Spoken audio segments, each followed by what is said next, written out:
bienvenue dans cette nouvelle vidéo qui est mon nouveau bilan couture. Je m'appelle Elsa, vous me trouverez sur YouTube sous le nom Passepoil de chat et tout pareil sur Instagram. Je suis trop contente de vous retrouver, je viens de finir de filmer la vidéo sur le magazine Burda Style, j'espère qu'elle vous aura plu.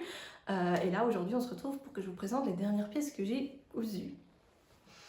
Alors, avant d'attaquer ce bilan couture, j'aimerais faire un petit blabla. Pour celles qui n'aiment pas le blabla, vous pouvez tout simplement utiliser le chapitrage de la vidéo. Je mets toujours un chapitrage dans mes vidéos parce que je trouve ça désagréable quand il n'y en a pas. Je trouve que c'est trop chouette de pouvoir retourner voir des astuces sur des modèles voilà, en utilisant les chapitres. Donc si vous ne voulez pas m'entendre blablater au sujet de YouTube, vous pouvez passer à la suite. Alors, c'est bien de YouTube dont j'ai envie de vous parler. En fait, je voulais un peu vous expliquer pourquoi j'ai eu une espèce de vide pendant plusieurs mois. Je pense que c'était pendant 3 mois, j'ai pas fait de vidéo et je voudrais un peu vous expliquer la raison. Il y a eu en fait 2 facteurs qui ont généré ça. Le premier, c'est que j'ai enchaîné les fails en couture. Je me suis lancée dans une espèce de délire de je vais coudre des toiles pour chaque patron que je veux faire, et je veux suroptimiser les choses, et je veux faire des ajustements parfaits, et je veux que tout soit parfait, et voilà, je me suis mis une espèce de pression monstrueuse, et sauf qu'en fait, ça se passe pas du tout comme je voulais, parce que je n'ai suivi absolument aucune formation où je n'ai lu aucun article sur les ajustements, j'ai juste fait des toiles et mis sur moi et tenté de comprendre, ce qui est hyper intéressant, hein, on est d'accord. Mais sauf que c'est absolument pas compatible avec ma vie actuelle, qui est une vie de quelqu'un qui travaille, quelqu'un qui a un enfant, qui est en couple, qui a pas tant de temps que ça à consacrer à la couture. Mes sessions couture à moi, elles durent entre 30 minutes et 1 heure. C'est rare que je puisse faire plus. En général, quand j'ai plus de temps, j'en profite pour faire une vidéo. Donc voilà, ça a été un petit peu la cause. Et puis j'avais lancé un grand coup de gueule par rapport à ça sur Instagram, et vous avez été tellement à m'envoyer vos encouragements et vos encouragements à lâcher prise et à revenir à ce que je faisais avant, c'est-à-dire refaire des toiles portables dans des tissus peu onéreux mais qui me plaisent quand même. Et je pense qu'effectivement on voit beaucoup moins ce qui tombe pas parfaitement quand le vêtement est déjà sur nous. Ça ne veut pas dire que je ne veux pas apprendre à faire des ajustements, loin de là. J'ai pris la formation de Urban Ferry qui m'avait été recommandée par plusieurs d'entre vous, et donc je vais continuer à ajuster mes patrons et à m'améliorer, mais tout ça progressivement, et en même temps faire des toiles portables, etc. Et donc voilà. Donc ça, c'était un peu pour ma première raison qui m'a fait moins aimer la couture, on va dire, mais maintenant c'est bon, c'est revenu. Et la deuxième raison, elle est un petit peu plus... elle m'a fait me questionner longtemps, et je trouve que c'est très important d'être 100% transparente avec vous et de vous en parler ici. Alors, au début de l'automne, il me semble, j'ai été contactée par... déjà, vous savez que j'ai fait mon premier test de patron, qui était la robe de mai de méthode Mathilde. Et puis j'ai été contactée par 2 marques de patrons qui souhaitaient en fait m'offrir leur patron pour que j'en parle voilà, sur les réseaux sociaux une fois que je les avais cousus. La seule contrepartie pour un des 2, c'était de recevoir des patrons gratuits. Et la deuxième, par contre, deuxième marque me proposait un partenariat rémunéré pour vous parler de ces patrons. J'ai pris énormément de temps pour y réfléchir. Ça m'a beaucoup questionné, de la question qui en fait pour moi est... En fait, j'ai ma réponse maintenant après autant de réflexion que je vais vous donner, mais en gros la question c'est: peut-on donner un avis complètement honnête sur quelque chose qui nous a été offert? Alors pour moi la réponse est non, on ne peut pas donner un avis 100% honnête, étant donné qu'on n'a pas fait soi-même la démarche d'aller vers ce produit. On a toujours eu en tête la marque derrière pendant qu'on réalisait ce produit, et même pendant qu'on réalise sa vidéo, on sait très bien que la marque regarde et on va pas dire les mêmes choses. Alors les gens auront beau vous dire que si, moi je suis convaincue que non. Je suis convaincue que même si on est 100% intègre, comme je pense l'être, qu'on est 100% honnête et qu'on se dit qu'on va donner le même avis que si on avait acheté soi-même le patron, je suis 100% convaincue que ce n'est pas le cas. Donc voilà, c'est mon point de vue. Et je ne critique absolument pas les personnes qui acceptent les patrons gratuits, qui font des partenariats, etc. Ce n'est absolument pas ça la question ici, hein, que ce soit bien clair. C'est juste que moi, c'était important, voilà, d'y réfléchir avant d'accepter. J'ai donc décidé d'accepter malgré tout, en sélectionnant avec soin voilà, les gens avec qui j'étais d'accord de faire des partenariats.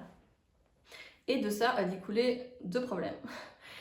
Le premier problème, c'est que j'ai appris qu'en tant que Belge, vivant sur le sol belge, je ne suis absolument pas dans la légalité si je vous parle d'un produit qui m'a été offert. Alors, il faut savoir qu'en France, en tant que Française ou Français, il vous suffit d'indiquer qu'il s'agit d'un partenariat commercial, que ce produit vous a été offert, et a priori, vous êtes dans la légalité. Si vous touchez de l'argent, il vous suffit de vous enregistrer en tant que micro-entreprise, qui vous prend 5 minutes en France, et vous êtes dans la légalité. En Belgique, ça ne se passe pas du tout de la même manière. Depuis cette année, il y a une nouvelle loi qui est passée, qui vise à protéger, on va dire, le monde des influenceurs, et surtout protéger les personnes qui consomment ce produit, les personnes qui consomment les vidéos, les personnes qui consomment les posts Instagram. Et donc la Belgique, non seulement c'est obligatoire d'indiquer qu'un produit nous a été offert, 2, c'est obligatoire d'être enregistré en tant que société pour pouvoir parler d'un produit qui nous a été offert, parce qu'ils considèrent que du coup c'est du travail, donc du coup on doit être une société pour pouvoir en parler. Mais surtout, 3, et c'est là le point qui moi m'a vraiment fait tomber de ma chaise, je suis censée indiquer l'adresse postale de ma société sur tous mes réseaux sociaux. Sauf que quand on est indépendant, je vous laisse deviner quelle adresse vous devez indiquer, c'est-à-dire l'adresse de votre domicile.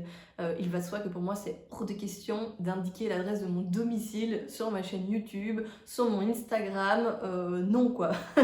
Et en plus en Belgique, pour s'enregistrer en tant que société, c'est pas du tout comme en France. On doit en fait prendre un statut d'indépendant complémentaire, ce qui exige l'accord de notre employeur pour pouvoir le faire, etc., etc. C'est beaucoup de démarches, enfin en tout cas de ce que j'ai vu. Et donc j'ai été dans l'obligation de refuser les partenariats qui m'avaient été proposés, qui étaient juste des partenariats de patrons gratuits, hein, à la base je le rappelle, tout simplement parce que je ne veux pas enfreindre la loi, donc j'ai tout simplement voilà, refusé de faire ça. Mais en fait, ça m'a fait, sur le temps, entre le moment où j'avais accepté les partenariats et le moment où j'ai appris que je ne pouvais pas les faire, j'avais filmé une vidéo capsule couture, ma fameuse vidéo capsule couture, en fait vous n'avez jamais vu, que vous ne verrez jamais, dans laquelle j'avais inclus plusieurs de ces patrons. J'avais préparé plein de choses par rapport à ça. Et en fait, ça m'a surtout fait me rendre compte que oui, c'est du travail qui mérite salaire. C'est du travail, c'est-à-dire que c'est une charge mentale. C'est-à-dire que moi, je travaille déjà, j'ai un métier, et j'avais juste l'impression, à la fin de ma journée de vrai travail, que j'avais encore une énorme to-do list de trucs à faire pour la couture, pour YouTube, pour Instagram, etc. Alors que ça a duré très peu de temps, je le rappelle. Et là, ça m'a fait prendre conscience que je n'aurais juste même pas dû accepter en fait ces partenariats, et que finalement c'est pas une mauvaise chose que ce soit interdit dans mon cas. Ça m'a peut-être évité de me plonger dans quelque chose qui ne me convenait pas.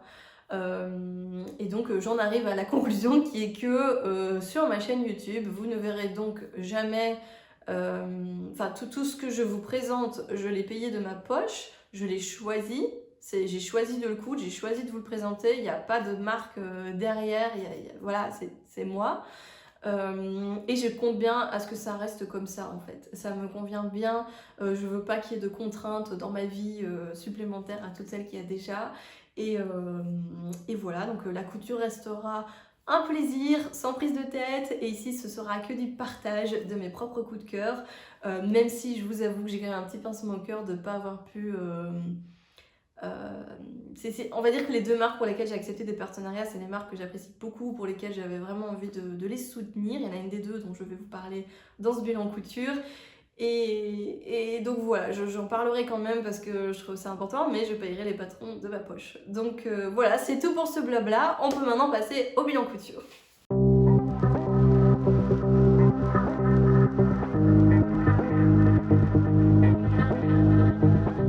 Donc je commence par ce que je porte aujourd'hui. Il s'agit du chemisier Drest de Tirendo que j'ai cousu dans un tissu Liberty qui vient de chez Strager, qui m'avait été offert par mon amoureux pour mon anniversaire. C'est un Liberty qui apparemment fait partie des collections permanentes, donc normalement vous pouvez le retrouver à tout moment. Je vous mettrai le lien en barre d'infos.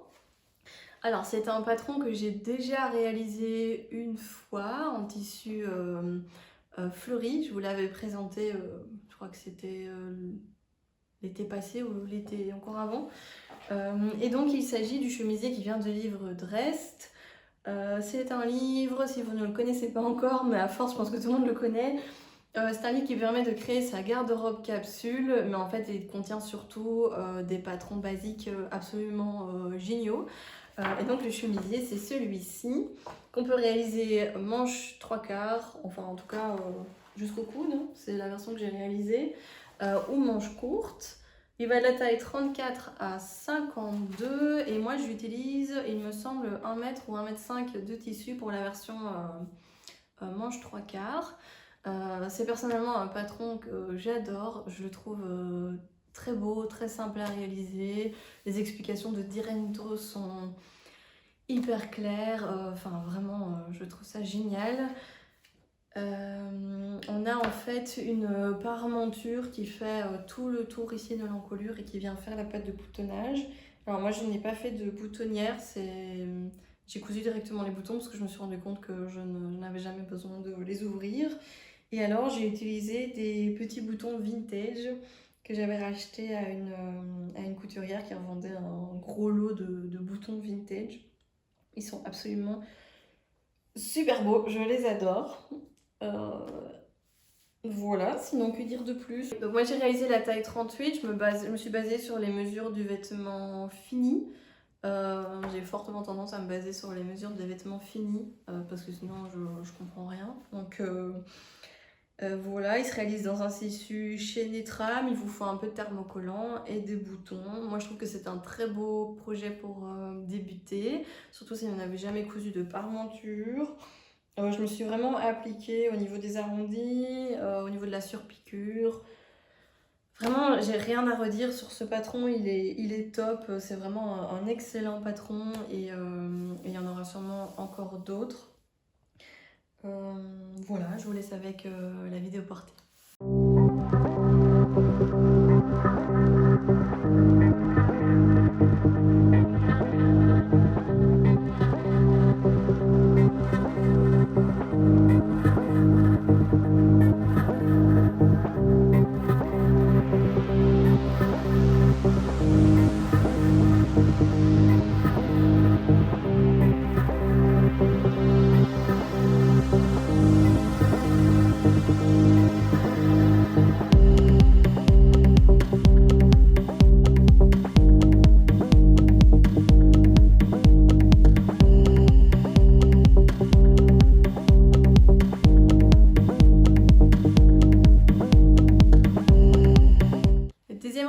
Que je vais vous présenter, il s'agit du pull Clémence de Fibre Mood.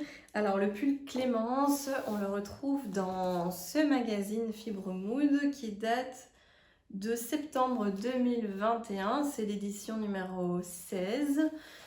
C'est personnellement une édition que j'aime beaucoup, il y a pas mal de modèles qui me plaisent dedans. C'est un pull un peu inspiré des années 80. Avec des manches qui reviennent très fort comme ça, qui sont en fait pliées à l'intérieur. Et vous pouvez le réaliser dans un tissu sweat, ce qui va donner une espèce quand même de grande ampleur à ses manches, en tout cas à ses épaules. Ou alors vous pouvez le réaliser dans une maille plus souple, ce qui va faire un effet plus pull. Alors personnellement je trouve qu'il va beaucoup mieux au mannequin ici que là. Je trouve que là il a l'air de lui tomber trop grand. Enfin je sais pas, je trouve que c'est moins... ça lui va moins bien qu'à elle. Et c'est un modèle du coup qui va de la taille XS à 3XL et c'est difficulté 1 sur 4. Effectivement, les manches sont très simples à réaliser. Voilà ma version de Clémence que j'ai fait dans un jersey de velours qui vient de chez Benitex. C'est un tissu, je pense, qui fait partie de leur collection permanente parce que j'ai l'impression que ça revient. Ou alors ils en avaient un énorme stock. Ils l'ont dans plein de coloris. Moi, je crois que je l'ai acheté dans 5 ou 6 coloris tellement je l'aime bien. C'est un tissu que j'ai déjà... Enfin, ce pull, je l'ai déjà beaucoup porté parce que ça fait plusieurs semaines que je l'ai cousu. J'ai bien dû le laver 6 ou 7 fois. Et en fait, quand il sort de la machine, il est rêche. Et dès que vous le portez, après une demi-heure, une heure, il redevient absolument tout doux. Même si ça fait plusieurs fois qu'il a été lavé. Donc après une première fois, vous pourriez avoir l'impression qu'il a perdu de sa douceur. Mais je trouve que ça revient en fait. Clémence, du coup... alors c'était pas du tout ma couleur préférée dans ceux que j'avais achetés. Ils appellent ça Angora. On dirait un tissu blanc qui a mal tourné comme ça je trouve. Mais en vrai, une fois porté avec un jean, c'est tout. C'est une couleur qui rend assez bien. Mais là, comme ça, sur cintre, c'est pas dingue. Mais voilà, je voulais faire une toile une toile portable, hein, n'est-ce pas? Pour essayer. Et j'aime beaucoup. Qu'est-ce que j'ai fait? Donc, j'ai suivi le patron à la lettre, si ce n'est que j'ai remonté les épaules de 1 cm. Donc en fait, ici, vous avez la pièce qui est pliée pour former l'épaule. Et puis, vous devez venir coudre à 1 cm. Et en fait, moi, j'ai cousu à 2 cm. Ce qui fait que cette partie-là est réduite et c'est remonté ici. Donc la manche est un peu moins imposante que ce qu'elle ne devrait être. Et elle remonte un petit peu. Donc moi, je préfère comme ça. En tout cas, sur moi, c'était plus joli. Au niveau de l'encolure, j'ai mis un certain temps. Vous savez que j'ai une obsession pour les tailles d'encolure qui tombent bien. J'ai mis un certain temps à trouver la bonne longueur pour que ça tire pas trop et que ce soit pas non plus trop lâche. Mais finalement, j'ai fini par m'en sortir. J'ai fait les bracelets de manches et j'ai fait le bas. Je le trouve aussi bien joli rentré dans un pantalon que par-dessus. Je porte rarement mes pulls par-dessus et en fait là, ce pull-là, je l'aime bien. Je trouve qu'il, je sais pas, au niveau de ma morphologie, il se resserre bien là où il faut, au niveau des hanches. Je l'aime vraiment beaucoup. Je l'ai porté beaucoup plus que ce que j'aurais pensé. Je vais vérifier que j'ai rien noté d'autre.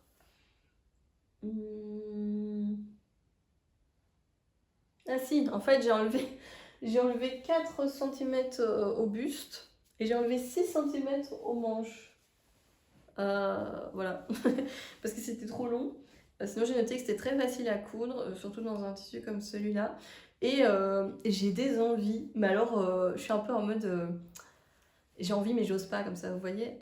J'ai une maille violette à paillettes, absolument sublime.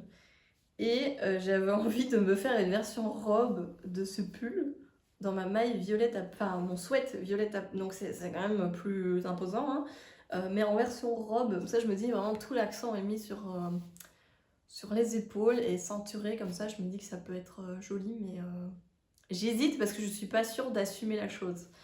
Et que ça m'aille. Mais je me dis, au pire, je le fais, ça va pas, et je le recoupe en pull, quoi. Donc on va voir. Ah oui, aussi, 6 petits détails quand même, je m'en suis rendu compte en redécoupant ce tissu dans une autre couleur. En fait, je me suis trompée dans le droit fil, donc normalement les rayures sont comme ça. Et je ne sais pas pourquoi, j'ai coupé dans ce sens-là. Après, je trouve ça super joli. Je trouve que ça rend bien et ça m'a posé aucun problème pour la couture parce que le tissu est bi-stretch.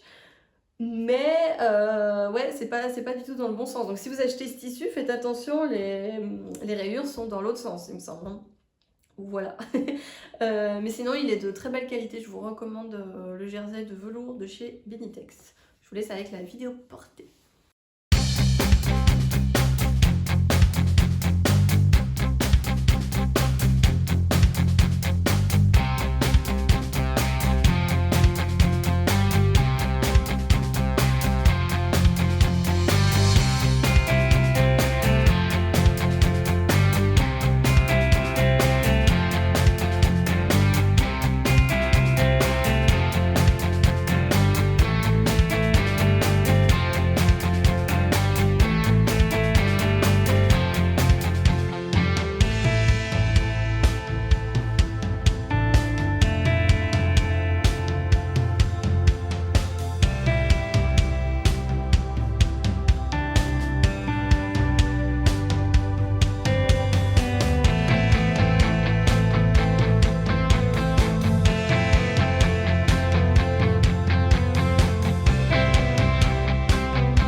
continue avec un autre pull.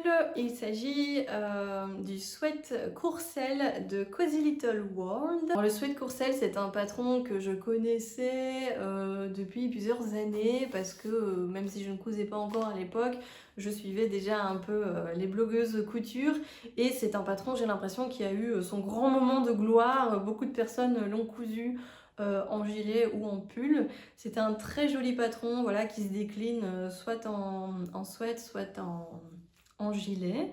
C'est la première fois que je testais la marque Cozy Little World. Le patron était au prix de 8 € en PDF.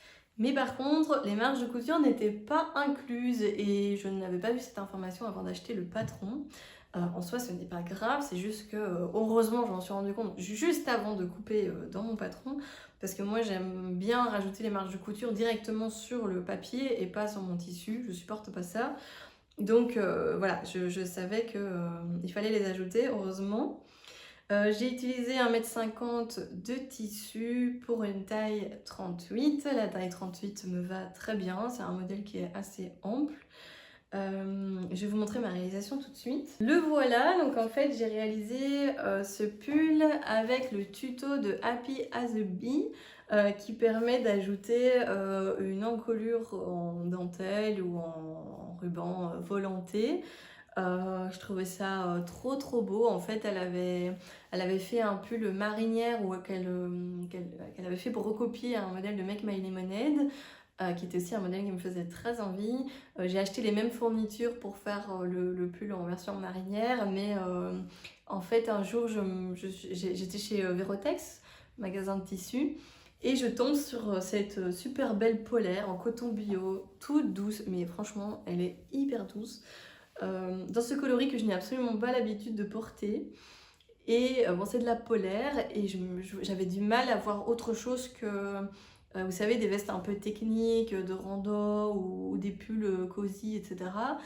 Et puis, le tuto de Happy as a Bee me revient en tête et je me dis, mais en fait, j'avais déjà la broderie anglaise de chez Verotex avec ce petit, on va dire, le bord qui est festonné comme ça. Et je me suis dit, mais en fait, les deux ensemble, ce serait absolument magnifique. Ça ferait, du coup, au lieu d'être un sweat, ça deviendrait plus un pull. Et avec cette encolure, ce serait très joli. Et ça me permettrait de tester, voir si ce style me plaît avant de coudre la version marinière.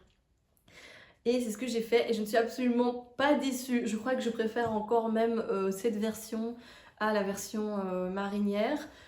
Déjà parce qu'elle m'appartient d'une certaine manière, voilà, c'est moi qui l'ai imaginée, donc comme toujours on a un attachement affectif. Alors pour l'encolure, j'ai suivi donc la vidéo de Happy as a Bee qui est disponible sur Instagram et moi j'ai pris ma broderie anglaise, j'ai coupé une bande, elle explique tout, hein. Mais alors elle dit que selon le tissu qu'on utilise, on doit utiliser une longueur de volant différent. Donc si vous avez un tissu qui est déjà plissé, vous allez avoir besoin de moins de matière que si vous avez un tissu comme ça. Je l'avais d'abord cousu une fois avec un... Je crois que j'avais fait x1,5 ou x2 de mon encolure et en fait ça n'allait pas du tout, ça faisait très laid, ça faisait vraiment raplapla, tout moche. Du coup j'ai recoupé 3, donc j'ai une bande ici qui fait 3 fois la longueur de mon encolure. J'ai noté 180 cm de broderie anglaise pour mon encolure qui fait 60 cm. Donc c'est quand même pas mal. Donc ce que j'ai fait, c'est que j'ai une couture de chaque côté en couture anglaise. Donc j'ai une couture d'assemblage de chaque côté de l'encolure. Voilà, ça se voit pas du tout au porté. Et alors après, une fois que j'avais fait ça, elle préconisait de coudre un biais jersey pour venir faire la finition ici. C'est ce que j'ai fait, j'avais du biais jersey blanc, sauf que c'est du biais jersey dans lequel il y avait beaucoup de viscose, je sais pas si c'est le cas de tous les biais jersey, et c'était un enfer en fait. Et quand je l'ai posé, c'était complètement irrégulier, enfin c'était vraiment pas beau du tout, j'aimais pas, et en plus c'était pas le même blanc, c'était un peu écru, et je trouvais que ça n'allait pas. Donc j'ai suivi le tuto de Hello Superette pour faire, c'est quoi, 6 mètres de biais avec un carré de 50 cm de tissu, un truc comme ça. Et j'ai fait des kilomètres de... enfin des kilomètres, des mètres de biais dans ma broderie anglaise, comme ça j'en aurai pour d'autres projets, je trouve ça assez joli. Et donc je suis venue coudre, coudre mon biais ici, et je trouve que ça rend très bien d'avoir fait le biais dans le même tissu que l'encolure, parce que vu que c'est une encolure bateau, ça a quand même tendance un peu, vous voyez, à se voir. Donc voilà, sachez-le, ça se voit un petit peu ici. Pour la finition des manches, on a une bande comme sur un sweat. C'est un tissu qui est quand même un petit peu extensible, donc ça marche bien. Et alors par contre pour le bas, j'aimais pas du tout la finition avec la bande sur ce patron par rapport à Clémence, où je trouve que ça tombait bien, peut-être parce que le tissu est plus fin. Ici, je trouvais que ça faisait vraiment... ça se resserrait pas au bon endroit sur moi. Donc ce que j'ai fait, c'est que j'ai fait un double rentré avec une couture comme ça, ourlet simple, et j'adore. Je trouve ce pull vraiment très beau, j'ai bien envie d'en refaire un. C'est vraiment quelque chose que je porte très facilement, ça va avec tous mes jeans. Voilà, j'aime autant avec un jeans blanc qu'avec un jeans noir, un jeans bleu, un pantalon un peu coloré, je trouve que ça marche bien. C'est un tissu qui avait un certain prix, je pense qu'il était à plus de 20 € du mètre. Mais alors vraiment, ça les vaut quoi. C'est très très très belle qualité. Vraiment.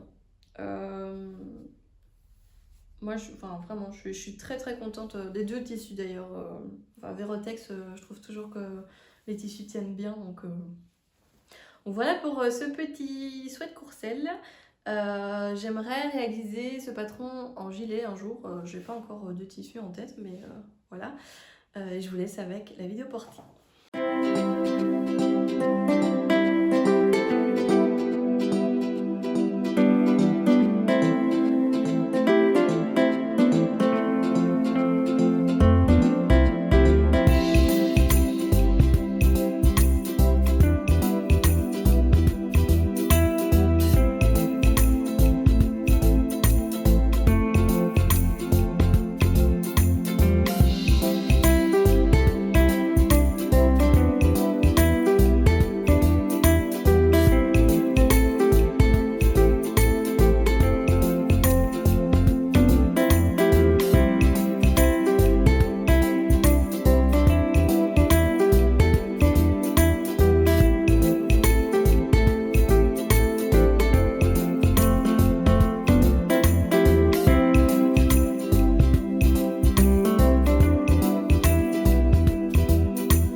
Beau succès couture, il est temps de vous parler d'un fail, un double fail même. Je vais vous parler du sous-pull Eloane de Apolline Patterns. Alors on est d'accord que comme ça paraît simple, hein. Je pense que ça doit être au niveau 1 en difficulté. On est sur un sous-pull col bateau avec un dos soit refermé normalement, soit avec allez, on va dire un dos très dégagé, ce qui est personnellement la version qui m'a fait acheter le patron. Manche longue ou manche courte. J'ai complètement craqué sur le modèle quand Estelle l'a présenté sur Instagram. Je trouvais qu'il était absolument magnifique. Je me voyais le décliner dans plein de tissus différents, que ce soit des jerseys plus fins, des jerseys plus épais, etc. J'avais bon espoir que ça devienne un peu mon basique, parce que j'adore les encolures bateau, j'adore les dos nus comme ça, surtout que ça s'arrête bien au-dessus du soutien-gorge. Je suis pas du tout frileuse, moi porter des pulls un peu dégagés, surtout que j'ai mes cheveux qui me tiennent chaud, donc tout va bien. J'aime beaucoup ça, donc je mettais beaucoup d'espoir dans ce patron. Alors il va de la taille 32 à 48, il me semble qu'il faut à peu près 1,50 m de tissu. Il est hyper bien expliqué, comme d'habitude Estelle fait des vidéos hyper claires.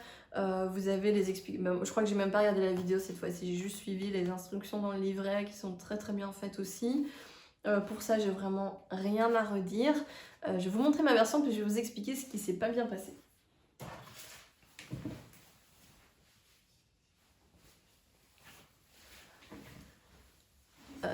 Voilà, alors techniquement c'est ma deuxième toile, parce que la première, je l'ai réalisée dans un très beau French Terry qui venait de chez Verotex, couleur mauve violacé.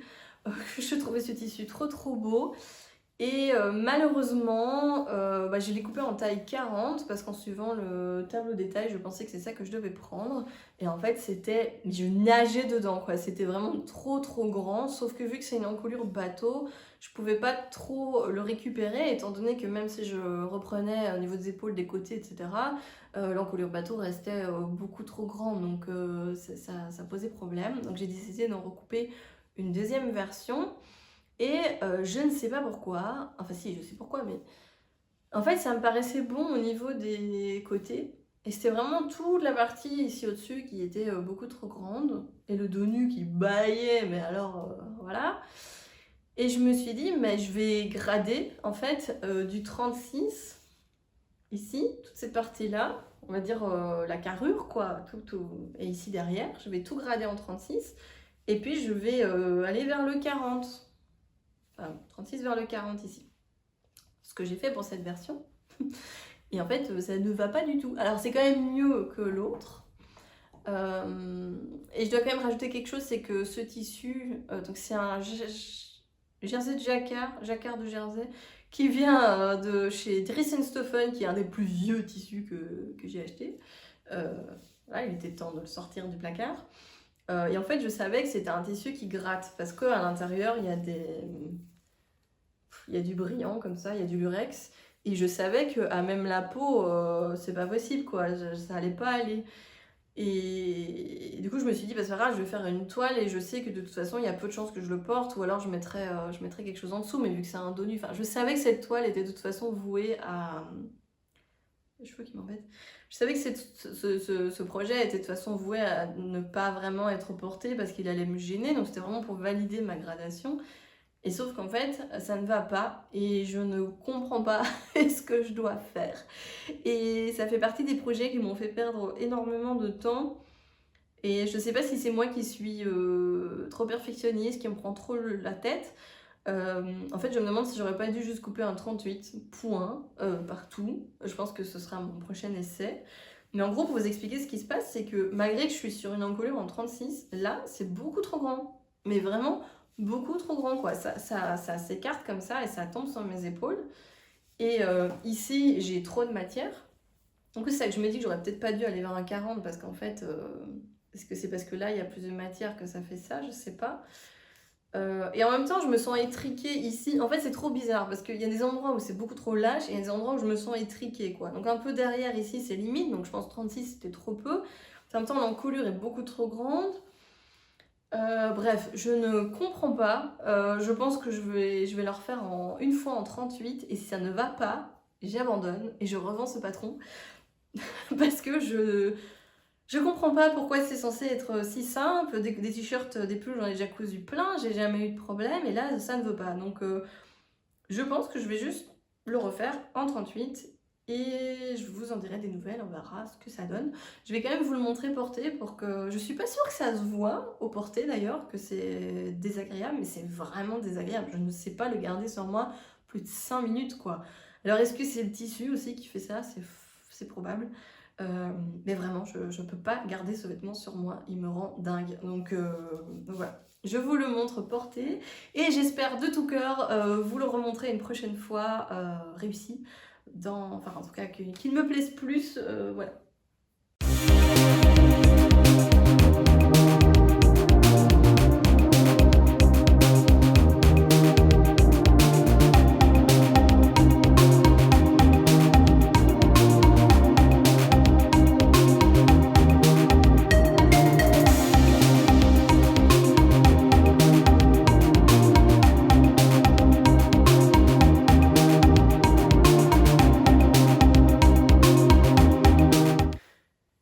Je vais maintenant vous parler d'une marque de patron de couture un petit peu différente des autres. C'est une des deux marques qui m'avait proposé du coup de collaborer, hein. Comme je vous expliquais en début de vidéo, ça ne s'est finalement pas fait. Mais sauf que j'avais déjà cousu le patron en question quand j'ai appris que je ne pouvais pas légalement vous en parler sans acheter le patron. Donc j'ai décidé de payer le patron de ma poche pour être dans la totale légalité et pouvoir vous en parler et soutenir cette marque. Alors cette marque, il s'agit de Bara Patron. C'est une marque que je ne connaissais absolument pas avant qu'ils me contactent et j'ai été assez rapidement séduite par leur concept. Alors le concept, c'est quoi ? C'est qu'en fait, ils vous proposent des patrons sur mesure. Donc vous allez encoder la totalité de vos superbes mensurations, prises si possible par une autre personne, parce qu'il y en a vraiment beaucoup à prendre correctement. Vous allez encoder tout ça dans un superbe formulaire. Je dois dire que le site est assez bien fait. Et vous allez, voilà, ça va vous créer un espèce de profil, on va dire, dans votre compte Bara Patron. Et à partir de là, quand vous allez acheter un PDF, un modèle sur le site de Bara Patron, il va automatiquement se générer à vos mesures sur base de l'aisance qui a été définie par les créateurs de Bara Patron. Ça, c'est la première spécificité. La deuxième, c'est que vous allez pouvoir entièrement customiser les modèles. Donc en fait, vous avez des bases, on vous propose des robes, des vestes. Je crois que pour le moment, c'est principalement des blouses, des robes et des vestes. On vous propose des bases avec des idées, vous pouvez choisir de les prendre telles quelles, ou bien vous pouvez complètement les personnaliser, changer les cols, changer les manches, changer la longueur, voilà, rajouter des détails à gauche, à droite. Ce qui vous permet de jouer un petit peu à la créatrice de patron le temps d'un modèle si vous en avez envie. Il me semble que ça coûte à peu près 10 € par patron, si j'ai bien le prix en tête. Mais alors par contre, petit détail, quand vous avez du coup acheté le patron, vous ne l'avez acheté que pour votre taille. Donc si 6 mois plus tard vous prenez du poids ou vous en perdez, malheureusement vous allez devoir régénérer un nouveau patron sur base de vos nouvelles mensurations et le repayer. Ça c'est peut-être pour moi un point d'amélioration. Ce que j'ai trouvé chouette, déjà je les ai trouvés super sympas, j'ai trouvé le site bien fait, j'ai trouvé ça très clair. Et alors ce qui est intéressant, c'est que les explications sont générées aussi, étant donné que c'est un peu comme des petites briques, on va dire, qu'ils assemblent pour vous générer votre patron. Les explications, c'est aussi des petites briques qu'ils assemblent pour vous générer votre patron. Donc comme je vous disais pour Burda en fait, l'explication de comment monter, comment faire une poche, elle va être la même, peu importe le patron que vous allez faire, parce que c'est simplement enregistré quelque part dans leur base de données que vous avez choisi le module poche, hop, ça rajoute le module poche dans l'explication. Ce qui fait que c'est bien et en même temps c'est pas bien parce que les explications sont très génériques. Donc je trouve qu'il faut quand même un petit peu d'expérience en couture. C'est peut-être pas une marque que je recommanderais pour coudre son tout premier patron. Parce que les explications sont génériques, donc en fait le schéma que vous avez sous les yeux ne correspond pas nécessairement exactement à ce que vous êtes en train de coudre. Mais sinon je trouve que les explications sont très bien faites et sont suffisantes si vous avez un petit niveau débutant, c'est très bien. Voilà, j'ai trouvé l'expérience très chouette et c'est pour ça que j'ai décidé d'acheter le patron et de vous en parler. Je vais vous montrer ma réalisation. Alors moi en fait j'avais en tête de me réaliser un ensemble veste short dans cette gabardine à rayures lurex rose de chez Benitex. Et donc j'ai choisi la veste Lueur Astrale chez Bara Patron. C'est une veste que j'appréciais surtout pour son col que je trouve absolument divin. C'est une veste courte, voilà, avec des manches assez amples. Une jolie patte de boutonnage, voilà, surtout le col qui me plaisait beaucoup. Donc je l'ai réalisé dans cette gabardine qui vient de chez Benitex, qui était vraiment dans les coupons de 3 mètres, pas cher du tout. La qualité s'en ressent, je trouve que c'est moyen. Elle est un peu cartonnée comme ça, je sais pas, il y a un peu une sensation, mais sinon elle se cousait très facilement et elle a l'air de tenir le choc. Qu'est-ce que je veux dire? Oui, donc en fait j'ai choisi un modèle tout fait, j'ai pas personnalisé du tout parce que l'idée c'était justement que je teste un modèle déjà existant. J'ai réalisé d'abord une toile dans un vieux coton qui semblait tomber très très bien. Et puis du coup, je l'ai réalisée dans cette version-ci. Et pour être 100% transparente, je trouve qu'elle m'allait mieux dans un tissu plus fin et plus fluide que dans cette gabardine. Enfin voilà, à refaire, je la ferai dans un tissu plus souple. J'ai mis des boutons vintage. Alors il me reste des épingles parce que j'ai des coutures à la main que je voudrais faire pour rattraper certains petits trucs. J'ai trouvé que les explications étaient très claires, je m'en suis très bien sortie. J'ai décidé de remplacer la parmenture par une finition avec un biais satin. Je trouve ça plutôt sympa.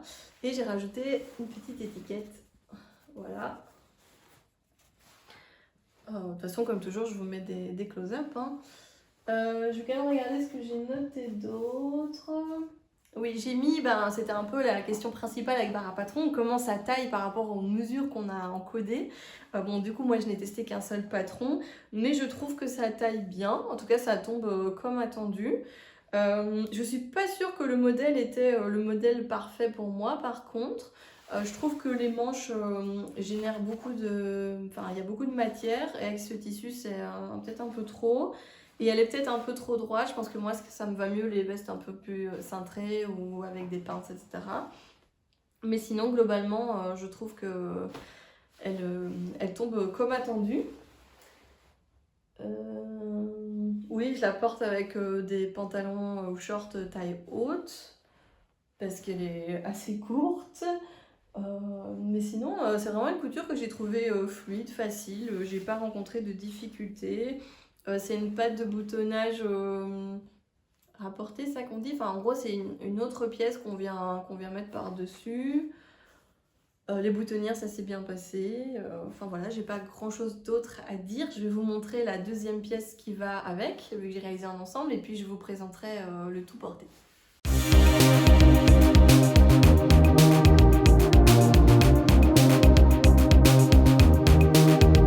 Alors pour aller avec cette veste que je trouvais un peu rétro, assez courte, voilà, je me suis dit je vais me faire un petit short taille haute. Et donc j'ai choisi le short George de Apolline Patterns. Et donc vous vous doutez bien qu'en fait je m'étais imaginé que mon petit pull Eloane violacé, il irait parfaitement avec mon short George et ma veste Lure Astral de Bara Patron. Mais malheureusement, vu que c'est un fail, je me retrouve avec seulement 2 sur 3 pièces de mon ensemble, mais bon, c'est pas grave. Revenons au short George. Donc le short George, moi j'ai juste craqué mon slip le jour où Estelle l'a présenté. C'était vraiment un coup de foudre autant en short qu'en pantalon. Et dans mes péripéties de toile, en fait, celui-là ça a été quelque chose. Parce qu'en gros, je l'ai d'abord réalisé dans un tissu calico, donc du vrai tissu à toile et tout bien comme une vraie chef là. J'ai fait ça, il m'allait un peu trop juste, donc j'ai rajouté, je pense que j'ai rajouté 5 mm partout, ce qui fait qu'au final ça m'a fait une taille 41, donc entre le 40 et le 42. Et puis en fait, je ne sais pas pourquoi, de nouveau, je me suis dit non, je vais le recouper en 42. Et là, je l'ai réalisé dans une espèce de flanelle, un coton gratté comme ça. Attendez, je vais les chercher pour vous montrer. Bon, il en reste plus grand chose, ça ressemble plus à rien, mais en gros, je l'ai réalisé dans cette flanelle de coton, enfin un coton gratté comme ça. Super beau tissu qui vient de chez Benitex. Et je l'ai complètement terminé en 42 pour finalement me rendre compte que il me tombait quoi. Enfin, genre, il tenait même pas sur moi quoi, il était immense. Et j'ai pas trop compris pourquoi il était aussi grand. Enfin, je veux dire, même si c'était un 42, c'était pas censé être aussi grand. Du coup, je l'ai fait, j'ai d'abord fait ici à une amie au cas où ça lui allait, mais non. Je l'ai tout décousu.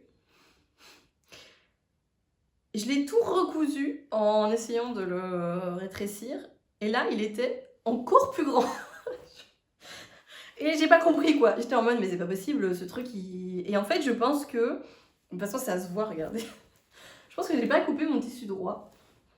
Ça vrille, et à mon avis, le truc, il est un peu en biais. Et à chaque fois que je le manipulais et que machin, je l'ai fait s'agrandir, quoi.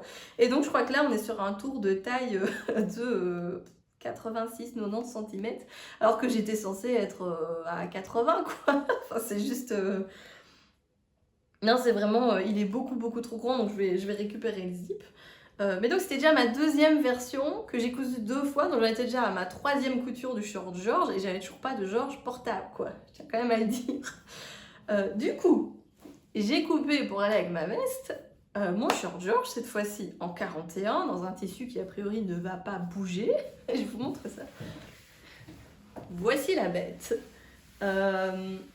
Donc voilà, donc là ça s'est beaucoup mieux passé, je l'ai coupé en 41, j'ai quand même eu la flemme de le terminer parce que bon j'en avais déjà cousu 3, j'étais un peu en mode ouais bon là ça commence à me saouler, bon à force je le faisais les yeux fermés.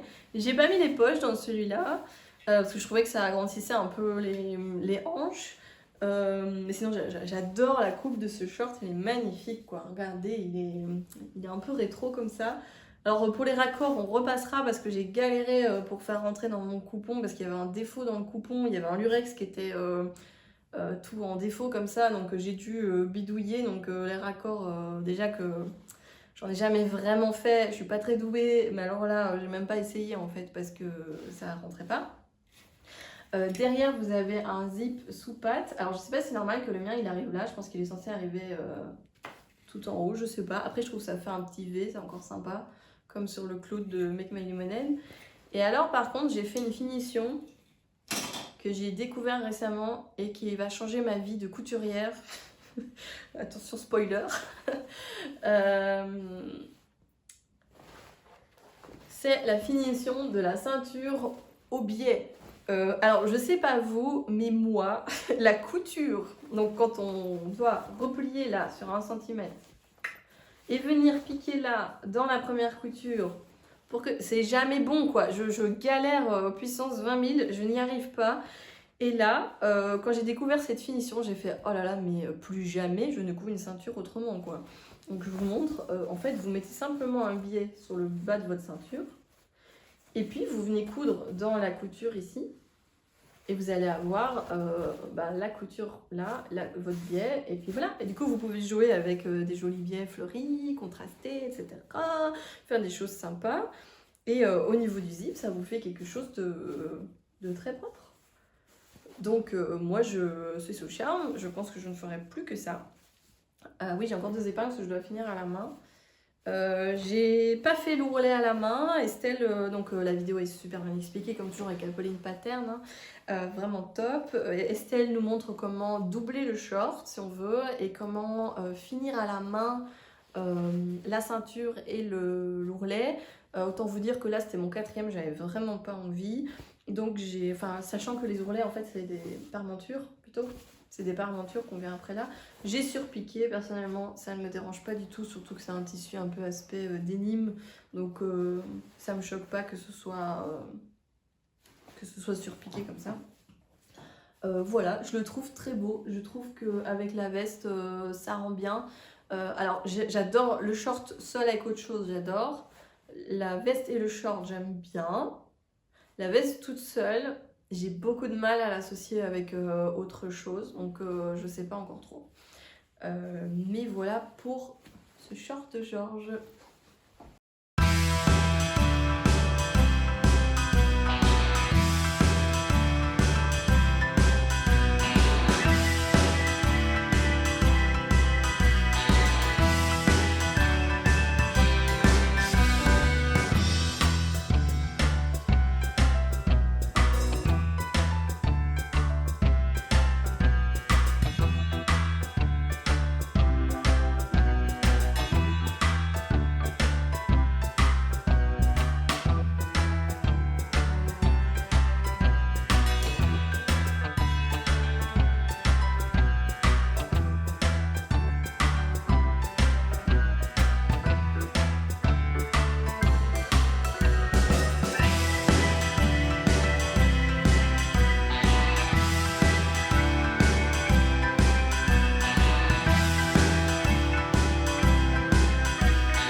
va terminer ce bilan couture avec un tout petit peu de couture enfant. Pas beaucoup parce que je pense que je ferai un bilan couture enfant dans quelques semaines parce que j'ai pas mal d'envie couture pour ma fille en ce moment. Mais je voulais quand même vous montrer ces petites pièces parce qu'il y a une partie qui va partir par la poste pour être offerte, donc je voulais vous les montrer maintenant. Alors la première réalisation pour enfants que j'ai faite, c'est des trousses chats comme ça. C'est le tuto gratuit de l'usine à bulles, il y a une vidéo sur YouTube et en fait j'ai réalisé 5 trousses chats dans des tissus différents pour mes nièces et ma fille. C'était à l'occasion de la Saint-Nicolas. Et en fait, à l'intérieur, j'ai mis tissu de la Reine des Neiges. Voilà. Et donc, il y en avait des bordeaux, il y en avait une rose à paillettes, il y en avait une dorée, il y en avait une dans la polaire de mon souhait de courcelle ici. Il y en avait une dans le velours bleu de ma robe de mai, qui est trop belle, on aurait dit une petite panthère. Et donc à chaque fois j'ai choisi un petit nez assorti et j'ai fait les petites broderies des moustaches. Et donc ça c'est celle de ma fille évidemment, les autres ont été offertes. Mais voilà, je voulais vous reparler de ce petit patron trop mignon pour les enfants et ce tissu Reine des Neiges que je trouve absolument magnifique, que j'ai trouvé au Script. Voilà. Je vous montre l'intérieur. Il y a des petits olaf et tout. Voilà. Donc c'était rapide, mais j'avais envie de vous en parler. Et alors l'autre réalisation que j'ai faite, c'est pour offrir En fait j'en ai fait 2 pour offrir à des bébés dans mon entourage. J'ai refait en fait des grands ours Ikati en suédine fourré moumoute. Donc c'est du tissu qui vient de chez Stragier, qui est tout doux, qui existe dans plusieurs coloris. Et en fait j'ai racheté le même que j'avais déjà fait pour ma fille. Et j'en ai réalisé cette version-ci en taille 1 an, avec des petits boutons chat et une petite étiquette coucou chaton. Donc ça c'est voilà, c'est pour offrir, ça va partir en Suède. Voilà. Pour aller avec, j'ai réalisé un tour de cou dans les chutes. Voilà. C'est quelque chose qu'ils pourront utiliser plus longtemps. Il n'y a pas de patron pour ça, hein. Vous faites 2 rectangles, enfin vous cherchez tour de cou sur internet, puis vous mesurez avec un tour de cou existant, voilà. Trop mignon. Et alors j'ai fait les petites moufles, voilà, les petites moufles pour aller avec. Donc ça c'est pour offrir les 3 ensemble. Et alors j'ai réalisé le même manteau, mais avec d'autres boutons super beaux aussi, qui ressemblaient comme ça à de l'écorce de bois.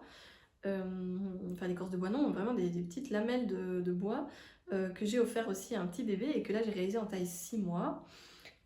Voilà, que dire, j'ai galéré. Alors je ne sais pas pourquoi, la première fois que je l'ai cousu pour ma fille, j'ai eu aucun problème. Et à l'époque, j'avais pas de surjeteuse. Et là, j'ai voulu faire la surjeteuse et ça s'est pas bien passé du tout. Mais du tout, du tout. Ce qui fait que finalement, j'ai fait à la machine à coudre avec le point éclair. Je vous recommande vraiment ça si vous voulez coudre cette matière, c'est ce qui marche le mieux. Et sauf que j'ai eu un moment d'absence pendant que je cousais à la surjeteuse. Et vous savez, le moment où vous faites la couture sous le bras et là, vous savez, sur une machine à coudre, vous plantez votre aiguille et vous tournez. Sur une surjeteuse, il y a un couteau, on peut pas faire ça. Sur la surjeteuse, on est censé faire en tire quoi. Voilà, on tire et on fait le grand écart et on fait une ligne droite. Et ben non, en fait, j'ai utilisé ma surjeteuse comme une machine à coudre et du coup, je me suis retrouvée un moment à couper un bout de mon tissu. J'ai pesté, mais alors pesté. J'ai tenté de récupérer comme j'ai pu. Le raccord est vraiment pas terrible. Je me dis, bon, ils vont pas voir, ils vont être contents, ils vont trouver ça trop mignon, voilà. Mais ouais, ce jour-là, je me suis vraiment énervée, quoi. Pour coudre les deux, c'était pas simple. Et alors, les petites moufles, je trouve ça assez bof, en fait. C'est-à-dire que vous vous retrouvez quand même avec l'élastique, il y a un petit élastique ici, vous voyez, pour venir resserrer. Et je trouve que du coup, on sent l'élastique à l'intérieur, on a le cordon que là, enfin, je trouve que ça fait très cheap. Je pense que je vais quand même le redonner parce que bah, voilà, c'est fait. Mais je referai pas dans ce tissu, c'est pour ça que j'en ai pas fait pour l'autre bébé parce que je trouvais que c'était pas dingue.